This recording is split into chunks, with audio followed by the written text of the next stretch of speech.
हजूर स्वामी चरण सिंह जी और संत रामपाल जी महाराज के बीच में आज हम आपके लिए लेकर आए हैं ज्ञान चर्चा। ज्ञान चर्चा कुछ प्रश्नों पर आधारित है, लेकिन प्रश्न जानने से पहले हम आपको इनके बारे में अवगत करा देते हैं। चरण सिंह जी राधा स्वामी सत्संग ब्यास के 5वें गुरु हैं। इनका जन्म 12 दिसंबर 1916 को सिकंदरापुर सिरसा में हुआ था और ये सावन सिंह महाराज जो कि राधा स्वामी ब्यास के तीसरे गुरु थे, उनके पोते हैं। नामदान मिलने से पहले ये पेशे से वकील थे और हिसार और सिरसा में वकालत किया करते थे। इनके गुरु महाराज जगत सिंह थे, जिन्होंने इन्हें 1951 में नाम दीक्षा दी थी। नाम दीक्षा लेने के बाद 1990 तक ये राधा स्वामी ब्यास के लिए नामदान प्रदान करते रहे। 1 जून 1990 को 73 वर्ष की उम्र में इनका देहांत हो गया हार्ट फेलियर के कारण। इस समय राधा स्वामी की गद्दी पर इनके पोते गुरिंदर सिंह जी विराजमान हैं। अब जानते हैं संत रामपाल जी महाराज के बारे में। संत जी का जन्म 1951 में धनाना गांव में हरियाणा में हुआ था। इनके गुरुजी का नाम स्वामी रामदेवानंद जी था, जो कि गरीबदास जी महाराज पंथ से संबंधित हैं। संत रामपाल जी को 1994 में नाम दीक्षा देने का आदेश हुआ था। उसके बाद से अब तक नाम दीक्षा दे रहे हैं। अब हम अपने प्रश्न पर आते हैं और जानते हैं दोनों मतों के विचार।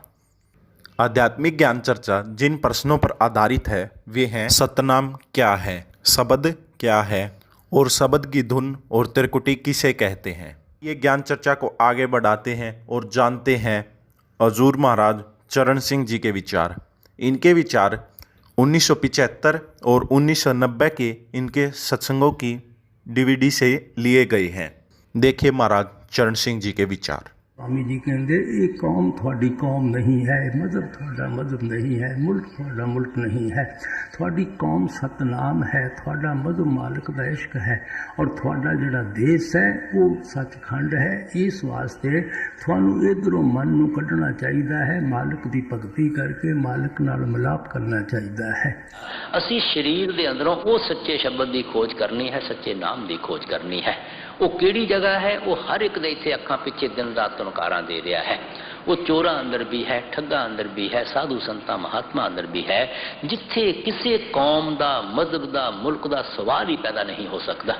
तुसी हिंदू होके अंदर जाओ, सिख ईसाई होके अंदर जाओ, जो खुशकिस्मत भागा वाला अखां पिछे ख्याल नू अकागर करता है, वो अपने अंदरों शब्द की आवाज़ नू सुनना शुरू कर दिंदा है, शब्द के प्रकाश नू देखना शुरू कर दिंदा है। 9 दरवाजे नवे दर फीके रस अमृत 10वीं च बीजे। वो समझाते हैं कि अखां तो नीचे तक केवल इंद्रियां दे भोग हैं, विषयां वकारां शराबां कबाबां दी रस्ता है। अगर तुसी रस दे भरे हुए अमृत नूं पीना है, वो तो थोड़े अखां दे पिछे बरसन लगा होया है। सो जितना चिर कोई उस नुकते और पॉइंट ते ही ख्याल इकट्ठा नहीं करता, जिथे दाता दात दे रहा है, बख्शिश कर रहा है, अमृत रूपी नाम पीण लगा होया है, तुसी उस अमृत नूं किस तरह पी सकोगे। सो वो प्रकाश इत्थे अखां पिछे है, वो शब्द अखां पिछे तुनकारा देण लगा होया है। सानू अखां पिछों पर्दा ला के बाहर कढ़िया होया है। इस वास्ते असी अज्ञानता के अंधेरे अंदर बैठे हुए हाँ। अपने असली घर वापस जाना चाहिए है। ये देश थोड़ा देश नहीं है, ये कौम थोड़ी कौम नहीं है, ये मजहब थोड़ा मजहब नहीं है। थोड़ा देश सचखंड है, थोड़ी कौम सतनाम है, थोड़ा मजहब मालिक दा इश्क मालिक दा प्यार है। तुसी तो परदेसियां वांगू इस दुनिया में आके भटकदे और तड़फदे फिरदे हो।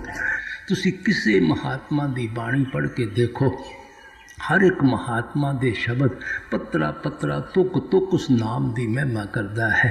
किहड़े नाम की महिमा करता है? जिहड़ा अखां नाल देखिया नहीं जा सकता, जबान नाल बयान नहीं किया जा सकता, कन्नां नाल सुनिया नहीं जा सकता, जिसनूं हजूर महाराज जी अनरिटन ला अनस्पोकन लैंग्वेज कह के याद करिया करते सी। जिसनूं क्राइस्ट ने क्या, हैविंग आईज जी सी नाट, हैविंग ईयर जी हीयर नाट। अखां होण दे बावजूद तुसी देख नहीं सकते, कन होण दे बावजूद तुसी सुन नहीं सकते। उसे नाम दी गुरु घर ने महिमा की है। ਅੱਖਾਂ ਬਾਝੋਂ ਵੇਖਣਾ ਬਿਨ ਕੰਨਾਂ ਸੁਣਨਾ, ਪੈਰਾਂ ਬਾਝੋਂ ਚੱਲਣਾ ਬਿਨ ਹੱਥਾਂ ਕਰਨਾ, ਜੀਭੇ ਬਾਝੋਂ ਬੋਲਣਾ ਇਉਂ ਜੀਵਤ ਮਰਨਾ, ਨਾਨਕ ਹੁਕਮ ਪਛਾਣ ਕੇ ਤਿਉਂ ਖਸਮੇ ਮਿਲਣਾ। ਤੁਸੀਂ ਉਸ ਸ਼ਬਦ ਜਾਂ ਨਾਮ ਨੂੰ ਪਕੜ ਕੇ ਮਾਲਕ ਨੂੰ ਪਹਿਚਾਨੋਗੇ ਜਿਹਨੂੰ ਤੁਹਾਡੀਆਂ ਕਦੇ ਅੱਖਾਂ ਨਹੀਂ ਦੇਖ ਸਕਦੀਆਂ, ਤੁਹਾਡੀ ਕਦੇ ਜ਼ੁਬਾਨ ਬਿਆਨ ਨਹੀਂ ਕਰ ਸਕਦੇ, ਤੁਹਾਡੇ ਕੰਨ ਕਦੇ ਸੁਣ ਨਹੀਂ ਸਕਦੇ, ਤੁਹਾਡੇ ਹੱਥ ਲੈ ਕੇ ਪਹੁੰਚ ਨਹੀਂ ਸਕਦੇ, ਪੈਰ ਲੈ ਕੇ ਤੁਸੀਂ ਉੱਥੇ ਜਾ ਨਹੀਂ ਸਕਦੇ। ਉਹ ਚੀਜ਼ ਲਿਖਣ ਪੜ੍ਹਨ ਬੋਲਣ ਨਾਲ ਤਲਕ ਨਹੀਂ ਰੱਖਦੀ, ਉਸ ਨੂੰ ਤੁਸੀਂ ਜੀਂਦੇ ਜੀ ਮਰ ਕੇ ਹਾਸਲ ਕਰ ਸਕਦੇ ਹੋ। ਲੇਕਿਨ ਉਸ ਚੀਜ਼ ਦਾ ਸਿਮਰਨ ਕਰੋ, ਉਸ ਚੀਜ਼ ਦਾ ਧਿਆਨ ਕਰੋ ਜਿਹਨੇ ਕਦੇ ਨਾਸ਼ ਨਹੀਂ ਹੋਣਾ, ਜਿਹਨੇ ਕਦੇ ਫਨਾ ਨਹੀਂ ਹੋਣਾ। ਉਹ ਕੌਣ ਹੈ? ਸਿਰਫ ਇੱਕ ਪਰਮਾਤਮਾ ਔਰ ਪਰਮੇਸ਼ਵਰ ਹੈ। ਸੋ ਮਹਾਤਮਾ ਸਾਨੂੰ ਉਸ ਮਾਲਿਕ ਦੇ ਨਾਮ ਦਾ ਸਿਮਰਨ ਕਰਨ ਦਾ ਤਰੀਕਾ ਦੱਸਦੇ ਹਨ, ਜਿਸ ਦੇ ਜ਼ਰੀਏ ਅਸੀਂ ਫੈਲੇ ਹੋਏ ਖਿਆਲ ਨੂੰ ਫਿਰ ਵਾਪਸ ਟ੍ਰੇਸ ਕਰਕੇ ਅੱਖਾਂ ਪਿੱਛੇ ਇਕੱਠਾ ਕਰਦੇ ਹਾਂ। ਫਿਰ ਸਾਡਾ ਖਿਆਲ ਟਿਕਦਾ ਨਹੀਂ, ਇਹਨੂੰ ਹਮੇਸ਼ਾ ਤੋਂ ਨੀਚੇ ਦੌੜਨ, ਨੀਚੇ ਆਉਣ ਦੀ ਆਦਤ ਪਈ ਹੋਈ ਹੈ। ਜਿਤਨਾ ਚਿਰ ਕਿਸੇ ਨਾ ਕਿਸੇ ਦੇ ਸਰੂਪ ਦਾ ਧਿਆਨ ਨਹੀਂ ਦੇਵਾਂਗੇ, ਇਹਨੂੰ ਟਿਕਣ ਦੀ ਆਦਤ ਪੈਦਾ ਨਹੀਂ ਹੁੰਦੀ। ਪਰਮਾਤਮਾ ਦੇ ਸਰੂਪ ਦਾ ਤਾਂ ਸਾਨੂੰ ਪਤਾ ਨਹੀਂ ਹੈ, ਇਸ ਵਾਸਤੇ ਹੋਰ ਕਿਹੜੇ ਸਰੂਪ ਦਾ ਧਿਆਨ ਦੇਣਾ ਹੈ? ਅਸੀਂ ਸਤਿਗੁਰਾਂ ਦੇ ਸਰੂਪ ਦਾ ਧਿਆਨ ਦੇਣਾ ਹੈ, ਕਿਉਂਕਿ ਉਹਨਾਂ ਦਾ ਜਿਹੜਾ ਅਸਲੀ ਸਰੂਪ ਹੁੰਦਾ ਹੈ ਉਹ ਸ਼ਬਦ ਹੁੰਦਾ ਹੈ, ਉਹ ਨਾਮ ਹੁੰਦਾ ਹੈ। ਔਰ ਸ਼ਬਦ ਔਰ ਨਾਮ ਦੇ ਵਿੱਚੋਂ ਹੀ ਆਉਂਦੇ ਹਨ, ਸ਼ਬਦ ਔਰ ਨਾਮ ਦਾ ਹੀ ਪ੍ਰਚਾਰ ਕਰਦੇ ਹਨ, ਸ਼ਬਦ ਔਰ ਨਾਮ ਦੇ ਵਿੱਚ ਜਾ ਕੇ ਸਮਾ ਜਾਂਦੇ ਹਨ। ਅਸੀਂ ਵੀ ਉਸੇ ਸ਼ਬਦ ਔਰ ਨਾਮ ਦੇ ਵਿੱਚ ਜਾ ਕੇ ਸਮਾਉਣਾ ਚਾਹੁੰਦੇ ਹਾਂ। ਇਸ ਵਾਸਤੇ ਜਿਨ੍ਹਾਂ ਸਤਿਗੁਰਾਂ ਨੇ ਸਾਨੂੰ ਸ਼ਬਦ ਦੇ ਨਾਲ ਜੋੜਿਆ ਹੈ, ਅਸੀਂ ਉਹਨਾਂ ਦੇ ਸਰੂਪ ਦਾ ਧਿਆਨ ਕਰਨਾ ਹੈ। ਜਦੋਂ ਤੁਸੀਂ ਸਿਮਰਨ ਔਰ ਧਿਆਨ ਦੇ ਜ਼ਰੀਏ ਅੱਖਾਂ ਦੇ ਪਿੱਛੇ ਖਿਆਲ ਨੂੰ ਸਮੇਟ ਕੇ ਅੱਖਾਂ ਪਿੱਛੇ ਇਕੱਠਾ ਕਰ ਲਵੋਗੇ, ਤੁਸੀਂ ਏਕਤਾ ਦੇ ਅੰਦਰ ਆ ਜਾਵੋਗੇ। ਜਿਸ ਵਕਤ ਤੁਸੀਂ ਏਕਤਾ ਦੇ ਅੰਦਰ ਆ ਜਾਵੋਗੇ, ਉੱਥੇ ਤੁਹਾਨੂੰ ਇੱਕ ਜੋਤ ਜਗਦੀ ਨਜ਼ਰ ਆਉਂਦੀ ਹੈ। ਔਰ ਜਿਹੜੀ ਚੋਰਾਂ ਅੰਦਰ ਵੀ ਹੈ, ਠੱਗਾਂ ਅੰਦਰ ਵੀ ਹੈ, ਸਾਧੂ ਸੰਤਾਂ ਮਹਾਤਮਾ ਅੰਦਰ ਵੀ ਹੈ, ਉੱਥੇ ਕਿਸੇ ਕੌਮ ਦਾ, ਮਜ਼ਹਬ ਦਾ, ਮੁਲਕ ਦਾ ਕਦੇ ਸਵਾਲ ਹੀ ਪੈਦਾ ਨਹੀਂ ਹੁੰਦਾ। ਜੋ ਵੀ ਖੁਸ਼ਕਿਸਮਤ ਭਾਗਾਂ ਵਾਲਾ ਅੱਖਾਂ ਪਿੱਛੇ ਖਿਆਲ ਇਕੱਠਾ ਕਰੇਗਾ, ਉਹ ਆਪਣੇ ਅੰਦਰ ਉਸ ਜੋਤ ਦੇ ਦਰਸ਼ਨ ਕਰਨੇ ਸ਼ੁਰੂ ਕਰ ਦਿੰਦਾ ਹੈ। ਉਹਨਾਂ ਮਾਲਕ ਦੇ ਭਗਤਾਂ ਔਰ ਪਿਆਰਿਆਂ ਦੀ ਖੋਜ ਕਰਨੀ ਹੈ ਜਿਨ੍ਹਾਂ ਦੀ ਲਿਵ ਉਸ ਪਰਮਾਤਮਾ ਦੇ ਨਾਲ ਜੁੜੀ ਹੋਈ ਹੈ। ਅਸੀਂ ਉਹਨਾਂ ਦੀ ਸੰਗਤ ਔਰ ਸੋਭਤ ਕਰਦੇ ਹਾਂ ਤਾਂ ਕਿ ਉਹਨਾਂ ਦੇ ਜ਼ਰੀਏ ਸਾਡੀ ਵੀ ਲਿਵ, ਸਾਡਾ ਵੀ ਖਿਆਲ ਮਾਲਕ ਦੇ ਭਗਤੀ ਔਰ ਪਿਆਰ ਵਿੱਚ ਲੱਗ ਜਾਵੇ, ਕਿਉਂਕਿ ਉਹਨਾਂ ਦਾ ਜਿਹੜਾ ਅਸਲੀ ਸਰੂਪ ਹੁੰਦਾ ਹੈ ਉਹ ਸ਼ਬਦ ਹੁੰਦਾ ਹੈ, ਨਾਮ ਹੁੰਦਾ ਹੈ। ਔਰ ਪਰਮਾਤਮਾ ਦਾ ਵੀ ਜਿਹੜਾ ਅਸਲੀ ਸਰੂਪ ਹੈ ਉਹ ਸ਼ਬਦ ਹੈ, ਉਹ ਨਾਮ ਹੈ। ਜਿਹੜੇ ਮਾਲਕ ਦੇ ਭਗਤ ਔਰ ਮਾਲਕ ਦੇ ਪਿਆਰੇ ਹੁੰਦੇ ਹਨ, ਉਹ ਮਾਲਕ ਦੀ ਭਗਤੀ ਕਰਕੇ ਮਾਲਕ ਦਾ ਰੂਪ ਹੋ ਜਾਂਦੇ ਹਨ। ਉਹਨਾਂ ਦੇ ਅੰਦਰ ਔਰ ਪਰਮਾਤਮਾ ਦੇ ਅੰਦਰ ਕੋਈ ਵੀ ਭਿੰਨ ਔਰ ਭੇਦ ਨਹੀਂ ਹੁੰਦਾ। ਉਹਨਾਂ ਦਾ ਪਰਮਾਤਮਾ ਨਾਲ ਕੀ ਰਿਸ਼ਤਾ ਹੁੰਦਾ ਹੈ? ਜਿਉਂ ਜਲ ਤਰੰਗ ਉੱਠੇ ਬਹੁ ਭਾਤੀ ਫਿਰ ਸੱਲੇ ਸੱਲ ਸਮਾਏਦਾ। ਜਿਸ ਤਰ੍ਹਾਂ ਸਮੁੰਦਰ ਦੇ ਅੰਦਰ 2-4 ਮਿੰਟ ਵਾਸਤੇ ਇੱਕ ਲਹਿਰ ਉੱਠਦੀ ਹੈ, ਫਿਰ ਉਹ ਲਹਿਰ ਵਾਪਸ ਜਾ ਕੇ ਸਮੁੰਦਰ ਵਿੱਚ ਹੀ ਸਮਾ ਜਾਂਦੀ ਹੈ। ਜੋ ਇੱਕ ਲਹਿਰ ਦਾ ਸਮੁੰਦਰ ਦੇ ਨਾਲ ਰਿਸ਼ਤਾ ਹੈ, ਮਾਲਕ ਦੇ ਭਗਤਾਂ ਔਰ ਪਿਆਰਿਆਂ ਦਾ ਪਰਮਾਤਮਾ ਦੇ ਨਾਲ ਰਿਸ਼ਤਾ ਹੁੰਦਾ ਹੈ। ਲਹਿਰ ਸਮੁੰਦਰ ਤੋਂ ਅਲੱਗ ਕਦੇ ਨਹੀਂ ਕੀਤੀ ਜਾ ਸਕਦੀ, ਕਿਤਨੀ ਵੀ ਉੱਚੀ ਕਿਉਂ ਨਾ ਉੱਠੇ, ਉਹ ਹਮੇਸ਼ਾ ਸਮੁੰਦਰ ਦਾ ਹਿੱਸਾ ਹੀ ਰਹੇਗੀ। ਇਸੇ ਤਰ੍ਹਾਂ ਜਿਹੜੇ ਮਾਲਕ ਦੇ ਭਗਤ ਔਰ ਪਿਆਰੇ ਹਨ, ਸਤਨਾਮ ਦੇ ਸਮੁੰਦਰ ਦੀਆਂ ਲਹਿਰਾਂ ਹੁੰਦੇ ਹਨ। ਉਹ ਦੁਨੀਆ ਵਿੱਚ ਆ ਕੇ ਸ਼ਬਦ ਔਰ ਨਾਮ ਦਾ ਹੋਕਾ ਦਿੰਦੇ ਹਨ, ਸ਼ਬਦ ਔਰ ਨਾਮ ਦਾ ਪ੍ਰਚਾਰ ਕਰਦੇ ਹਨ ਔਰ ਸਾਨੂੰ ਨਾਲ ਲੈ ਕੇ ਉਸੇ ਸ਼ਬਦ ਔਰ ਨਾਮ ਦੇ ਵਿੱਚ ਹੀ ਜਾ ਕੇ ਸਮਾ ਜਾਂਦੇ ਹਨ। ਸੋ ਇਸੇ ਵਾਸਤੇ ਮਹਾਤਮਾ ਸਮਝਾਉਂਦੇ ਹਨ, ਅਸੀਂ ਗੁਰਮੁਖਾਂ ਦੀ ਸੰਗਤ ਵਿੱਚ ਜਾਂਦੇ ਹਾਂ, ਗੁਰਮੁਖਾਂ ਦੀ ਸੋਹਬਤ ਵਿੱਚ ਜਾਂਦੇ ਹਾਂ। ਕ੍ਰਾਈਸਟ ਨੇ ਕਿਹਾ ਸੀ, I and my father are one. ਮੈਂ ਔਰ ਮੇਰਾ ਬਾਪ ਕਿਆ ਪਰਮਾਤਮਾ ਅਸੀਂ ਇੱਕੋ ਹੀ ਚੀਜ਼ ਹਾਂ। ਇਸ ਵਾਸਤੇ ਉਹਨਾਂ ਦੀ ਸੰਗਤ ਕਰਦੇ ਹਾਂ, ਉਹਨਾਂ ਦੀ ਸੋਹਬਤ ਕਰਦੇ ਹਾਂ। ਗੁਰੂ ਸਾਹਿਬ ਨੇ ਕਿਹਾ ਸੀ, ਸ਼ਬਦ ਗੁਰੂ ਸੁਰਤ ਧੁਨ ਚੇਲਾ। ਸਾਡਾ ਜਿਹੜਾ ਅਸਲੀ ਗੁਰੂ ਹੈ ਸ਼ਬਦ ਹੈ, ਜਿਹੜਾ ਅਸਲੀ ਸੇਵਕ ਹੈ ਉਹ ਆਤਮਾ ਹੈ। ਕਿਉਂਕਿ ਇਹ ਜਿਹੜਾ ਸਰੀਰ ਹੈ ਤਾਂ ਸੇਵਕ ਨੇ ਵੀ ਇੱਥੇ ਛੱਡ ਜਾਣਾ ਹੈ, ਗੁਰਮੁਖਾਂ ਨੇ ਵੀ ਇੱਥੇ ਛੱਡ ਜਾਣਾ ਹੈ। ਲੇਕਿਨ ਜੋ ਸੇਵਕ ਗੁਰਮੁਖਾਂ ਦੇ ਜ਼ਰੀਏ ਆਪਣੀ ਆਤਮਾ ਨੂੰ ਅੰਦਰੋਂ ਸ਼ਬਦ ਦੇ ਨਾਲ ਜੋੜਦਾ ਹੈ, ਉਹ ਸ਼ਬਦ ਸੇਵਕ ਦੀ ਆਤਮਾ ਨੂੰ ਕਦੇ ਨਹੀਂ ਛੱਡਦਾ। ਸੋ ਅਸਲੀ ਜਿਹੜਾ ਗੁਰੂ ਹੈ ਉਹ ਸ਼ਬਦ ਹੈ, ਅਸਲੀ ਜਿਹੜਾ ਸੇਵਕ ਹੈ ਉਹ ਆਤਮਾ ਹੈ। ਇੱਕ ਪਰਮਾਤਮਾ ਹੈ, ਉਸ ਦਾ ਹੁਕਮ, ਕਾਨੂੰਨ, ਕਾਸਮਿਕ ਲਾ ਸਾਰੀ ਦੁਨੀਆ ਵਾਸਤੇ ਇੱਕੋ ਹੀ ਹੈ। ਸੰਤ ਮਹਾਤਮਾ ਉਸ ਦੀਆਂ ਭੇਜੀਆਂ ਹੋਈਆਂ ਸਰਕਾਰਾਂ ਹਨ। ਜਿਹੜੀਆਂ ਕਿ ਹਰ ਯੁੱਗ ਦੇ ਅੰਦਰ ਆਉਂਦੀਆਂ ਹਨ ਔਰ ਉਸ ਦੇ ਹੁਕਮ ਦੇ ਨਾਲ ਆਉਂਦੀਆਂ ਹਨ, ਹੁਕਮ ਦਾ ਵਰਤਾਓ ਔਰ ਪ੍ਰਚਾਰ ਕਰਨ ਵਾਸਤੇ ਆਉਂਦੀਆਂ ਹਨ ਔਰ ਵਾਪਸ ਜਾ ਕੇ ਉਸੇ ਹੁਕਮ ਔਰ ਉਸੇ ਸ਼ਬਦ ਔਰ ਨਾਮ ਦੇ ਵਿੱਚ ਜਾ ਕੇ ਸਮਾ ਜਾਂਦੀਆਂ ਹਨ। ये थे महाराज चरण सिंह जी के विचार। आइए अब जानते हैं संत रामपाल जी महाराज के विचार। ये राधा स्वामी नाम क्या देते हैं? 5 नाम: ओंकार, निरंकार, ज्योत, निरंजन, सोहम और सतनाम। इससे कहते मोक्ष होगा। और तुलसीदास हाथरस वाले जो इस हजूर स्वामी जी शिवदयाल जी के माता पिता उसी के चेले थे, हाथरस जी के, तुलसीदास जी के। और इसने कोई गुरु नहीं बनाया स्वामी जी ने, शिवदयाल जी ने, क्योंकि ये अपने आप ही आप स्वयंभू संत बन गया और 5 नाम ले लिए, वो जो माता पिता रट्या करते। अब उस तुलसीदास जी कह रहे हैं अपनी घट रामायण में कि 5 नाम काल के जानो।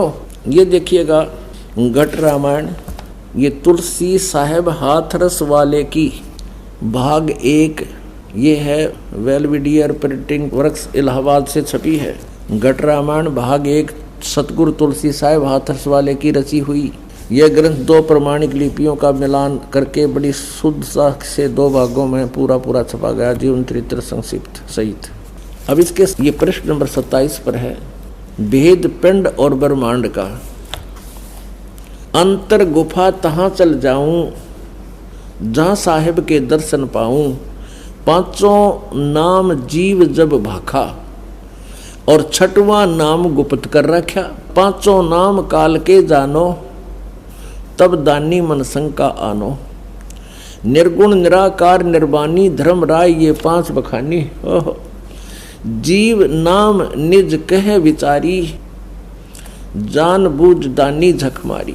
आगे देखिए, जीव कह दृगदानी भाई हम चल जाई नाम चितलाई। दानी दान चुकाओ आई जब ये बाट निभन तुम पाई। कही कर अंश कहाँ तुम जाई बात आपनी कहो बुझाई। कह जीव सतलोक निवासा मैं चल जाऊं पुरुष के पासा। और दानी कह दूर है भाई अगम पंथ कैसे निभ जाई। कौन नाम मार्ग को जाई और कौन नाम से उभरे आई। इतना भेद कहो समझावा बाट जीव घर की पावा जब घर की पावा। अब जीव वचन, दानी सुन विधि बात हमारी हम चल जाऊं पुरुष दरबारी। सुरत नृत्य ले लोक सिधाऊं आदि नाम ले काल गिराऊं। अब उस 5 अलग यू नाम है आदि नाम। और फिर कहा कि सत नाम ले जीव उभारी अस चल जाऊं पुरुष दरबारी। तुलसीदास जी कहते हैं, तुलसी साहब जी तो कह रहे ये 5 नाम काल के जानो, 5 नाम काल के जानो तब दानी मन शंका आनो। और यहाँ कहता है कि 5 नाम जीव जब भाख्या 6वां नाम गुप्त कर रखा, 6ठा नाम नहीं बताया। और यहाँ बताते हैं कि सुरत नृत्य ले लोक सिधाऊं आदि नाम ले काल गिराऊं। यो आदि नाम है सार नाम और सत नाम है ये 2 अक्षर का, एक ओम और दूसरा तत्। ओम तत् सत में ये तीनों मंत्र इसने संकेत दिया है। तुलसीदास हाथरस वाले भी इनसे परिचित नहीं थे। तुलसीदास हाथरस वाले कबीर साहब की वाणी को पढ़ा करते थे, उससे ही यो कुछ निष्कर्ष निकाल लिया, लेकिन उसको तत्व ज्ञान नहीं था। फिर भी उन्होंने इनके इन झूठे नामों को स्वयं ही नकार दिया है कि 5 नाम काल के जानो। और इसके बाद फिर 6वां नाम है और 6वें नाम से आगे फिर एक सत नाम भी है। और ये 5 नाम जो हैं ये राधा स्वामी वाले देते ये नहीं है, वो नाम और हैं जो ये दास आपको देता है। तो परमात्मा कबीर साहब जी कहा करते, इन गुरुआं गाम बिगाड़े संतो गुरुआं गाम बिगाड़े। ऐसे कर्म जीव का ला दिए ईब जड़े नहीं जाड़े। निरंजन धन तेरा दरबार, निरंजन धन तेरा दरबार। जहाँ पर तनिक ना न्याय विचार, जहाँ पर तनिक ना न्याय विचार। वैश्या उड़े मुल मुल खासा, गल मोतियों के आर। वैश्या उड़े मुल मुल खासा, गल मोतियों के आर। पति भर्ता को मिले न खाद्य सूखा, नरस आहार निरंजन। धन तेरा दरबार निरंजन, धन तेरा दरबार। जहाँ पर तनिक न न्याय विचार। पाखंडी की पूजा जग में संत को कहें लबाड़। पाखंडी की पूजा जग में संत को कहें लबाड़। अज्ञानी को परम विवेकी, ज्ञानी को मूढ़ गंवार निरंजन। धन तेरा दरबार निरंजन, धन तेरा दरबार। जहाँ पर तनिक न न्याय विचार। कह कबीर सुनो भई साधो, यो सब उल्टा व्यवहार। कह कबीर सुनो भई साधो, या सब उल्टा व्यवहार। सच्चों को तो ये झूठा बतावे, इन झूठों का एतबार निरंजन। धन तेरा दरबार निरंजन, धन तेरा दरबार। जहाँ पर तनिक न न्याय विचार। कह कबीर सुनो भई साधो, यह सब उल्टा व्यवहार। कह कबीर सुनो भई साधो, यह सब उल्टा व्यवहार। सच्चों को तो ये झूठा बतावे, इन झूठों का एतबार निरंजन। धन तेरा दरबार निरंजन, धन तेरा दरबार। अपने आत्माओं, इस पूरे ग्रुप का आपके समक्ष झाड़ा दे दिया या पूरी तलाशी ले ली इनकी।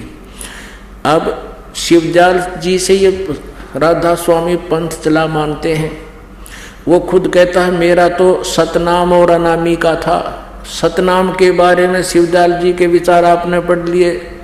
ये पुस्तक है सारवचन राधा स्वामी नसर यानी वार्तिक में। वो है सतनाम। सतनाम को सचखंड को भी सतनाम, सतलोक को भी सतनाम, सार शब्द को भी सतनाम, सत शब्द को भी सतनाम और सतपुरुष को भी सतनाम कहते हैं। और उस श्री शिवजाल जी से ही आगरा से पंथ निकला। गोरेलाल जी से ये मथुरा में चल रहा है पंथ। जय गुरुदेव बोलते हैं जिसके, वो 5 नाम काल के देते हैं। और ये 500 नाम जो हैं ये राधा स्वामी वाले देते, ये नहीं है। वो नाम और हैं जो ये दास आपको देता है। और सतनाम ये 2 मंत्र का है। अपने आत्मा की अकल दिखाऊंगा आपने। अब आप जी ने हजूर स्वामी जी महाराज के सारवचन वार्तिक पढ़ ली और उसने के बताया है कि सतनाम को सार नाम भी कहते हैं, सार शब्द भी कहते हैं, सत शब्द भी कहते हैं। उसी को सतपुरुष, उसी को सतलोक भी कहते हैं और सतनाम भी कहते हैं। और देखिएगा ये है संत मत प्रकाश भाग 3 और इसके लेखक हैं ये सावन सिंह जी महाराज सावन सिंह जी। ये हजूर महाराज सावन जी सिंह जी के सत्संगों का संग्रह सुन लो।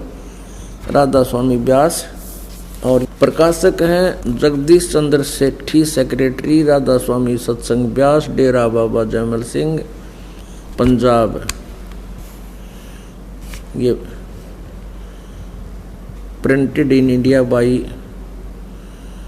Gopsons paper limited. अब पहले ये बताते हैं सावन सिंह जी हैं कौन। ये सावन सिंह जी महाराज जयमल सिंह जी जिन्होंने व्यास में स्थापना की है राधा स्वामी व्यास डेरे की। और जयमल सिंह जी जो थे, ये शिवदयाल जी जो आगरा में जिन्होंने राधा स्वामी पंथ की स्थापना की, उनके सीधे शिष्य थे जयमल सिंह जी। जयमल सिंह जी के सीधे शिष्य थे सावन सिंह जी, और सावन सिंह जी से सच्चा सौदा सिरसा वाले के उस सच्चा सौदा धाम के या उस डेरे के प्रवर्तक, उस पंथ के प्रवर्तक सावन सिंह जी के शिष्य थे श्री खेमामल सिंह जी उर्फ बिलोचिस्तानी सामस्ताना। अब ये समझ लेना कि इनमें सारे में एक कुएं का पानी है। जिसा ज्ञान शिवदयाल जी ने था और सावन सिंह जी ने था, उसा ही ज्ञान खेमामल सिंह जी अर्थात बिलोचिस्तानी सामस्ताना यानी फाउंडर ऑफ सच्चा सौदा सिरसा को एक ही ज्ञान समझ लो। इससे एक का अगर एक परखी मार ले बोरी में, उसकी पूरी मटेरियल का पता लग जाए इसमें के माल रखा है। अब दिखाते हैं आपको। अब सावन सिंह जी जो है उसके वचनों का संग्रह आपको दिखाते हैं। हे भगवान, अब देखिएगा, ये आपने पुस्तक देखी अभी, संत मत प्रकाश भाग 3, और इसमें क्या लिखा है कि हजूर महाराज सावन सिंह जी के सत्संगों का संग्रह है ये। और यहां देखिएगा पृष्ठ 102 पे ये है संत मत प्रकाश भाग 3।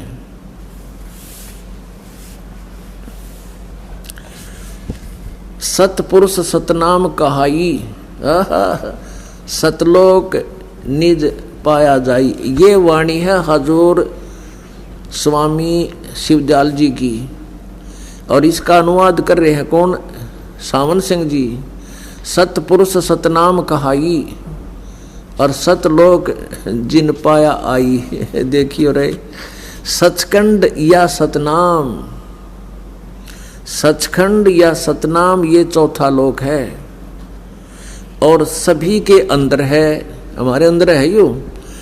अगर यह सतगुरु से राह लेकर मेहनत करके अंदर पर्दा खोल ले तो सचखंड पहुंच सकता है, पहुंच सकता है। ठीक है, अपने आत्माओं यहाँ के क्या ये देखना हमने कि सचखंड या सतनाम ये चौथा लोक है। अब 106 पृष्ठ पढ़िए, सावन सिंह जी के बोल, क्या बात कही। 106 पृष्ठ पे यहाँ नीचे देखिएगा, सावन सिंह जी से प्रश्न किया किसी ने। सत्संगी कहता है, हजूर जहाँ राम नाम का जस महिमा होता हो तो महाराज जी कहते कौन से राम का? तो वही सत्संगी कहता है क्या राम बहुत सारे हैं? अब महाराज सावन सिंह जी कहते हैं 4 राम हैं। आपका इशारा कौन से राम की तरफ है? यहाँ देखिएगा, अब इसको डिफाइन करते हैं 4 रामों को। कौन? सावन सिंह जी।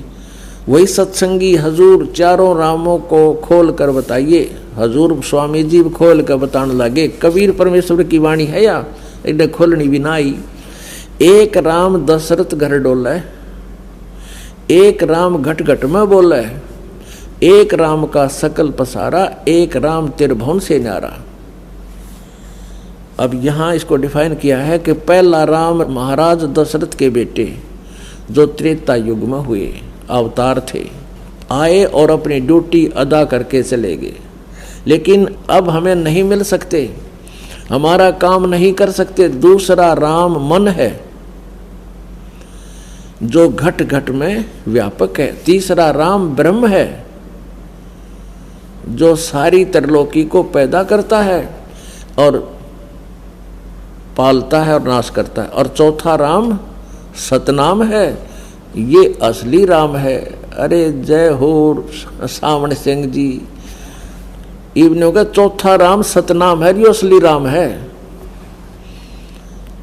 संतों ने इसलिए इसको लिया है। कबीर साहब कहते हैं, कहे कबीर हमारा गोविंद चौथे पद हम मही जन की जिंद। राम तो संतों का भी है लेकिन राम राम में फर्क है। अब इसने बता दिया कौन सा राम है। सतनाम राम है संतों का और ये सतनाम असली राम है। और ईब देखियो अब सावन सिंह जी फिर यहाँ क्या बोल रहे हैं, ये देखियो। संत मत प्रकाश भाग 4, हजूर महाराज सावन सिंह जी, राधा स्वामी व्यास, प्रकाशक सेवा सिंह, सेक्रेटरी राधा स्वामी सत्संग व्यास, डेरा बाबा जयमल सिंह, जिला Amritsar Punjab. Sartaj printing press, Tanda road, Joshi state, Jalandhar. 261 पृष्ठ पे क्या कहा है, यह संसार सर है, सर, और जो अक्षर है वह ब्रह्म है। देखा कल इसकी न्यू कहे, ये संसार तो सर यानी नासवान है, और ब्रह्म है वह अक्षर है, वो अविनाशी है, और नी अक्षर पार ब्रह्म है। जब से संसार बना है हम इस महल दुनिया में गुजारा करते आ रहे हैं। गुरु ग्रंथ साहिब में बड़े गहरे और गुप्त रहस्य हैं। एक स्थान पर आता है कि 52 अक्षर लोग तेरे सब कुछ इनके माही, ए अक्षर खिरदाएंगे, वो अक्षर इनमें नाही। अब गुरु ग्रंथ साहिब में नानक साहिब की वाणी है, ये तो बिल्कुल स्पष्ट कर रहा है कि इन 52 अक्षरों में जो तुम लिख रहे हो उसमें वो वास्तविक मंत्र नहीं है। 52 अक्षर संस्कृत भाषा के हैं, शायद कोई ऐसी भाषा हो जिसके 52 अक्षर हो। इस संसार का सारा मामला 52 अक्षरों में आ जाता है। पिंड अंड का हाल तो 52 अक्षरों में आ गया, आगे 2 अक्षर और हैं जो पार ब्रह्म हैं। और इसके विषय में ग्रंथ साहिब में लिखा है, सोई गुरु पूरा कहावे, 2 अक्षर का भेद बतावे, एक छुड़ावे एक लखावे, तो प्राणी निज घर को पावे। अब यहाँ गुरु ग्रंथ साहिब में तो स्पष्ट लिखा है कि वो पूरा गुरु होगा जो केवल 2 अक्षर का भेद बतावे, और एक छुड़ावे एक लखावे, तो प्राणी निज घर को पावे। अब इसमें 2 अक्षर में सतनाम है, एक ओम मंत्र है, एक वो दूसरा मंत्र तत्सांकेतिक है।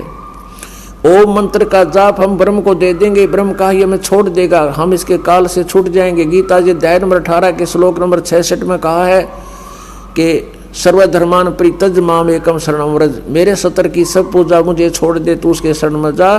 फिर अहम तवा सर्व पापे बा मोक्षामि मां सोच, इसका एक छुड़ावे एक लखावे, और दूसरा जो मंत्र है वो भवन गुफा में जाके छोड़ देगा, वहाँ से परमात्मा के दर्शन हो सकते हैं, उसके मिल नहीं सकते। और सार नाम जो तीसरा है वो आदि नाम, वो परमात्मा को मिलाएगा। इनको कख का भी पता नहीं, और ये गुरु ग्रंथ साहिब में ये वाणी सही बता रही है, सोई गुरु पूरा कहावे, 2 अक्षर का भेद बतावे, एक छुड़ावे एक लखावे, तो प्राणी निज घर को पावे। फिर कहते हैं गुरु ग्रंथ साहिब में इस पृष्ठ पे, जे तू पढ़िया पंडित बिन 2 अक्षर 2 नामा, परमत नानक एक लंघाए जे कर सत समावा। वो तीसरा आदि नाम उन 2 से न्यारा, जैसे तुलसीदास हाथरस वाले की में अभी आपने पढ़ा कि आदि नाम और सतनाम वो 2 अलग अलग हैं, ऐसे ही ये सतनाम तो 2 अक्षर का है और आदि नाम यो 1 अक्षर का अलग से है। आगे देखो, यदि तू गुणी हो ज्ञानी हो तो वे अक्षर बताओ, वे अक्षर पार ब्रह्म है। यो है सामण सिंह जी कह रहे हैं, वे अक्षर 2 तो पार ब्रह्म हैं, 1 अक्षर ने दुनिया बनाई और 1 ने सतलोक बनाया। अरे वाह, यही कबीर साहब कहते हैं, कहे कबीर अक्षर 2 भाख, होएगा खसम तो लेगा राख। कबीर साहब भी कहते हैं उस 2 अक्षर के भाख यानी उसका सुमरण कर, और वो नो कहे वो तो पार ब्रह्म पाओगे। यदि खुद का लैंग्वेज अपना ये है कि वह आगे 2 अक्षर हैं जो पार ब्रह्म है। ये लोग हमारे पाछे पाओगे तुमने 2 अक्षर तय भूत बने पाछे। अब यहाँ देखो गुरु नानक साहब फिर कहते हैं, 1 अक्षर हरि मन वसै नानक होत निहाल। 1 अक्षर वो सार नाम की तरफ संकेत है। अब 262 पे 261 पे पढ़ दिया। एक स्थान पर फिर गुरु साहिब कहते हैं, वेद कतेब सिमरत सब शाश्वत इन पढ़ा मुक्त न होई, 1 अक्षर जो गुरुमुख जापै तिसकी निर्मल होई। 1 अक्षर वो सार नाम के ऊपर संकेत है आदि ग्रंथ साहिब में इतने में। अब ये क्या कहते हैं, वह अक्षर आपके अंदर है। ये डिफाइन कर रहा है सावन सिंह जी, इसको खोल नहीं पा रहा ढंग से, फिर अज्ञान आधार पर डिफाइन कर रहा है कि वह अक्षर आपके अंदर है।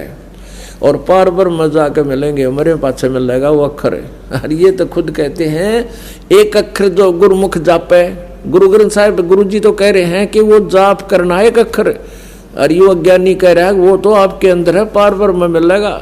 ये नो बोली बूझ बना रहे हमने, तो झूठ बोल रहा, अपने अज्ञान की पुष्टि में गुरु ग्रंथ साहिब को ले रहा है, साथ में उसका डिफाइन गलत करा है। गुरु ग्रंथ साहिब में नानक साहिब जी कह रहे हैं वो तो जाप करना है अक्षर, सिमरन करना उसका, और ये ने कहा वो तो पार ब्रह्म मिल लेंगे मेरे पास है तरह के। देखिएगा वह अक्सर आपके अंदर है, इसके बारे में कहते हैं। गुरु ग्रंथ साहिब में गुरु नानक जी कह रहे हैं कि भाई एक अक्षर जो गुरुमुख जापे, गुरुमुख माने गुरु की शरण में गुरु से लेके जाप करे गुरु मर्यादा में, उसकी मुक्ति होगी। और यो अज्ञानी के कह रहा है वह अक्षर आपके अंदर है और पार ब्रह्म जाके मिलेगा, भूत बने पास से मिलेगा। यो यह धर्म हमारा धर्म नहीं, यह जात हमारी जाति नहीं, यह देश हमारा देश नहीं, हमारा देश सचखंड है, हमारी जाति सतनाम है। अरे भगवान खा लिया खून। अब कहाँ से शुरुआत करी थी? सतनाम, सतनाम बिला सचखंड है, सतनाम को चाहे सचखंड को, फिर सतनाम असली राम है। इब्न का जाति हमारा सतनाम है, और सार शब्द भी यो है, सतनाम भी यो है, सचखंड भी यही, और हमारा धर्म सतपुरुष है, धर्म सतपुरुष है। यह पराया देश को छोड़कर आत्मा अपने उस देश को जा रही। आगे देखियो कमाल कर दिया। अब आत्मा इस पुराने महल को जिसमें लाखों जन्म रही छोड़कर सतनाम में जा रही है। यह सतनाम हमारी जाति है और इब सतनाम में जा रही है। सतनाम असली राम भी, सतनाम सथान भी, सतनाम सार नाम भी, सतनाम सार शब्द भी। और आगे देखो अंदर शब्द के दर्जे हैं, ओम शब्द, सोहम शब्द और सत शब्द। ये गीता जी तो ले लिया, ये गीता जी के 17वें अध्याय का 23वें श्लोक को कितना सुन लिया किसी ने, वो भी ठोक दिया इसमें। क्योंकि अंदर शब्द के दर्जे हैं ओम शब्द, सोहम शब्द और सत शब्द। आत्मा दर्जे के अनुसार अपने असली मकसद भाव असली देश को जा रही है। अब ना तो ये ओम शब्द देते, सोहम इनके पास देने का अधिकार नहीं, और सत शब्द से परिचित नहीं। ये सार नाम है। पुण्यात्माओं अब इसमें स्पष्ट भी कर रखा है वो सतनाम 2 अक्षर का, और तीसरा ये गुप्त है। परमात्मा कबीर जी कहते हैं सोहम शब्द हम जग में लाए और सार शब्द हमने गुप्त छिपाए। अब ये सोहम शब्द किसी भी गीता वेद और पुराणों में आपको नहीं मिलेगा। ये परमात्मा कबीर जी कहते हम लाए, हमने दिया ये मंत्र, और ये परब्रह्म का मंत्र है। और सार शब्द हम गुप्त छुपाया, नामा छिपा ओम तारी पीछे सोहम भेद बिचारी। सार शब्द पाया जब लोई आवागमन तब नहीं होई। आज हमारा समाज पढ़ा लिखा है और स्वयं निर्णय कर सकता है कि कौन सा ज्ञान संपूर्ण है और कौन सा ज्ञान पूर्ण नहीं है। इसीलिए इस ज्ञान चर्चा का प्रश्न मार्क मैं आप पर छोड़ता हूँ। यह निर्णय आप को करना है कि कहीं आपने अपना मानव जीवन व्यर्थ तो नहीं कर दिया। धन्यवाद।